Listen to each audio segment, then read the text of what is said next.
Whose bright idea was it to rob a Blockbuster? My store, my story, messing with the robber. Yes, people, as maybe you might find it hard to believe, people did rob us. In fact, we got robbed quite a lot at Blockbuster.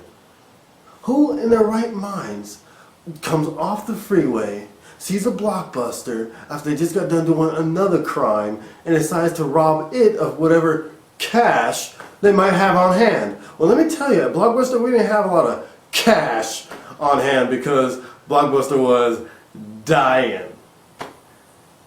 But seriously, a Blockbuster. There's tons of places around us that have much greater amounts of cash.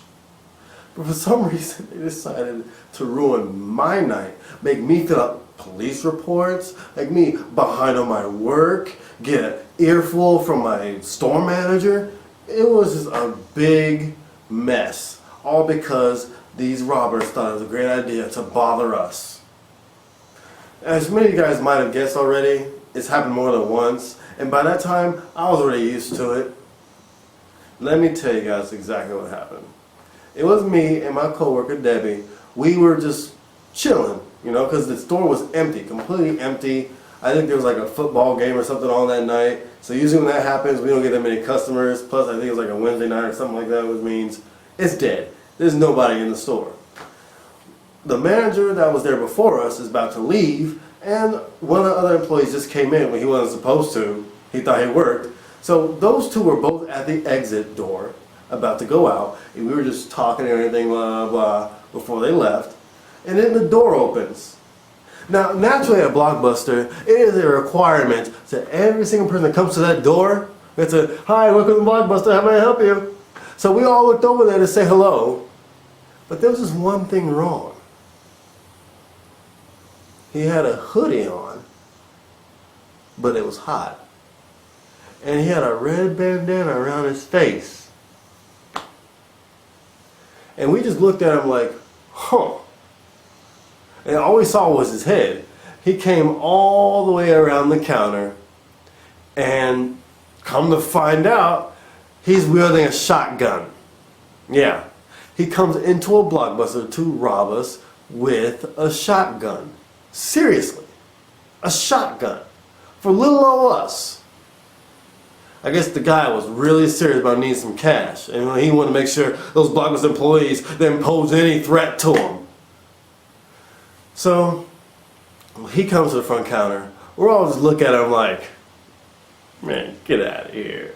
See, what we were thinking was that he was one of the guys from Subway, because at Subway, most of the employees there were short and Hispanic. So we just thought the dude was kidding around. We thought he was pulling a joke. But then he was like, shh, shh. And I saw the inside, saw this nice little cap in there. And I was like, oh, okay, the weapon before me is indeed real. And at that moment, I was just like, come on, man, seriously.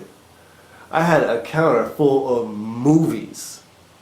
I think it was full of movies that came out of the Dropbox when we did prepping. I think it was probably both, because the manager that came in before us, she doesn't do anything when it's time to get work done. And she leaves all the work to me in the evening time.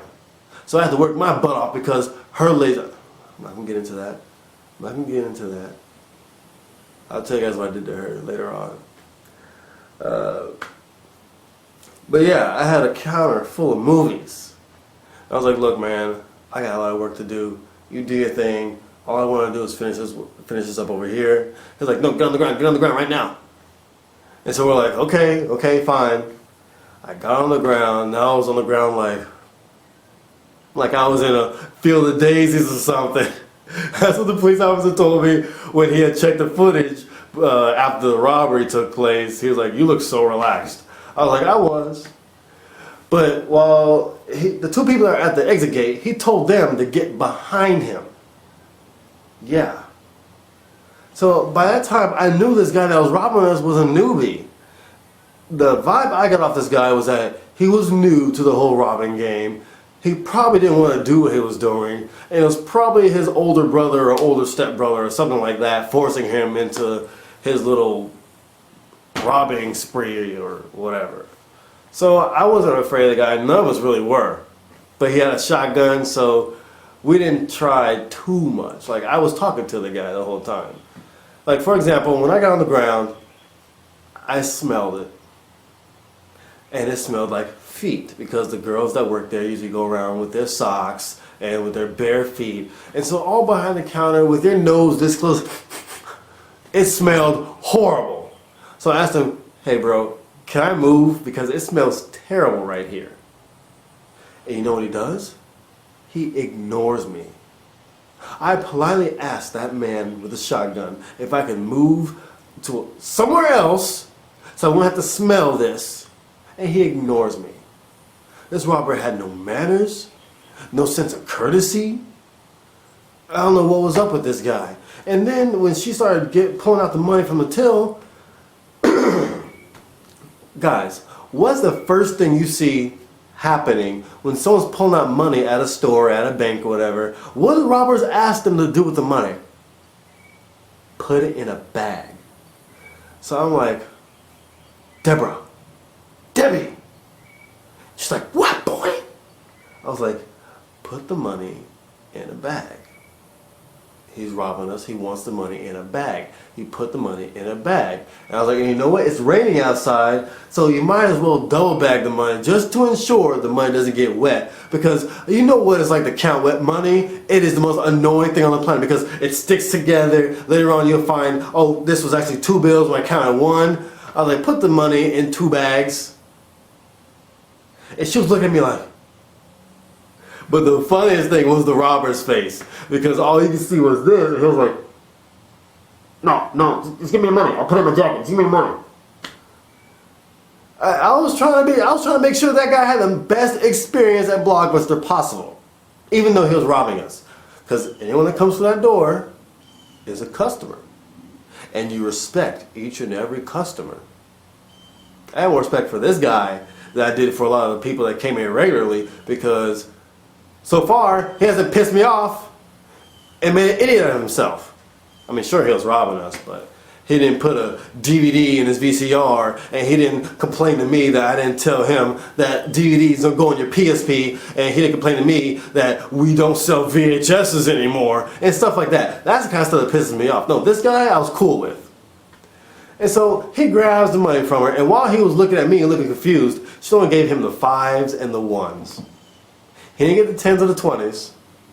He stuffs it in his jacket. He starts walking out. As he starts walking out, I get back up, and I was like, all right, man, take it easy, bro. He didn't say goodbye. He didn't say you too.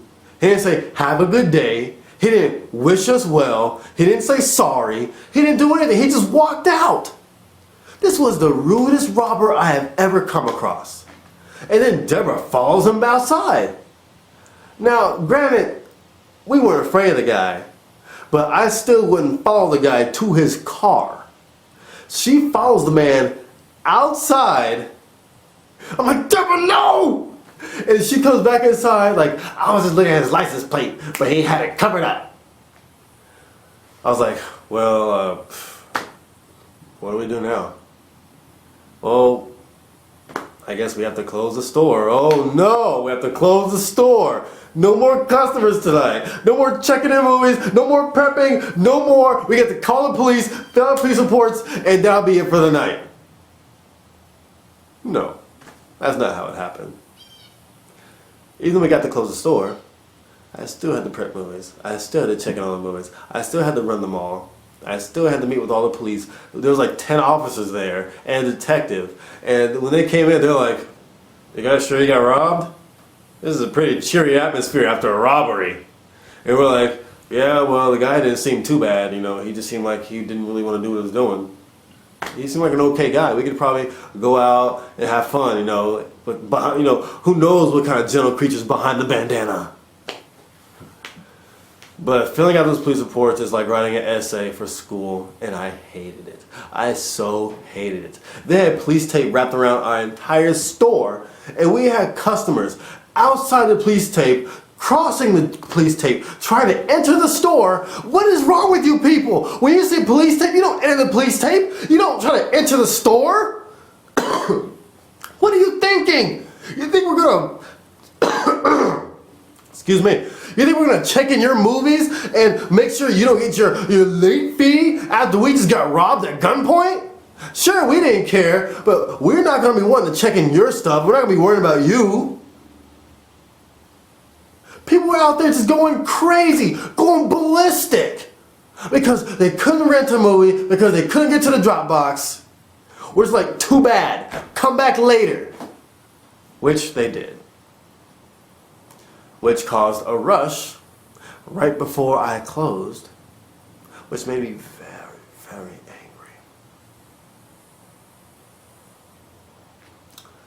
Because when you close and you have a lot of work, that work usually goes on to the person that has to work the next day. And being the nice guy that I am, I don't do that. I will take my employee home, sometimes they didn't have a ride, and I will go back to the store and I'll work for free and finish that stuff. Yeah, working off the clock. Not because I cared about Blockbuster, but because I cared about my fellow employees. Oh man, what else? Oh yeah, they caught the guy. Yeah, they caught the guy and his brother. They had robbed the Dillards the next day and they got caught. You would think after you rob the place you wouldn't rob any other place nearby, you know, so close to the same day. But the next day and right around the corner, this doesn't make any sense. But anyway, that's the story about the robber and how he ignored me for my good request. Yeah, if he was on the ground and I was robbing him and he wanted to move because he didn't like the smell of the carpet, I'd let him move. I would. But he was just rude, and you know what? You know one thing he'll remember? While he's sitting in jail, in prison now, he'll remember that that black guy from Blockbuster was nice to me.